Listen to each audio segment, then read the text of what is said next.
केवढ्याला दिला आजी? माझी आहे हा 20 रुपये. 20 रुपयाला जास्ती घेणार जास्ती देणार? घेणार काय तुम्ही? किती ढीग आहे ते?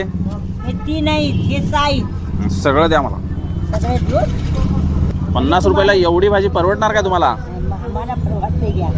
माणसं घेऊन खुडून आणून 50 रुपयाला एवढी भाजी कसे परवडणार? आता माणसं किती रुपये घेतात?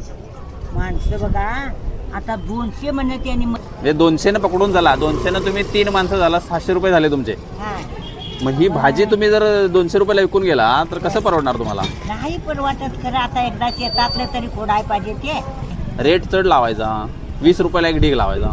नको कोण घेताय व परवडलं तर घेतात, नाही तर जाईना. नाही काय ते घरला नेऊन कुजत घालते. आता जाईना खाईनात माणसं तिकडे. माणसं खाऊन देत खाऊ देत. मग तुमचं नुकसान होऊन माणसं खाऊ देत. आम्हाला बी आशीर्वाद जरा देऊन देत. पण आशीर्वाद देत नाहीत की माणसं. खरं दिनात नाही तर तसंच तरी खाईना तिकडे. पण खाऊ देत. खाऊन देते. मला ते 5,000 तर मिळायला पाहिजे तर तुम्ही फायद्यात. नाही हो तेवढं कोण हिशोब करताय. करायला पाहिजे, शेतकऱ्यांना हिशोब करायला पाहिजे मावशी. मोठ्या पिशव्या आहेत दुकानातल्या. म्हणजे तुम्ही पिशव्यांचा सदुपयोग करायला लागलाय. होय हे हाताला काय झालं तुमच्या? ते आवळ उठलाय हो. एक डॉक्टर आहेत माझे मित्र मोठे. माझं कार्ड देतो. हं. हा तुमच्या लेकाला त्याच्यावरून मला फोन करायला सांगा.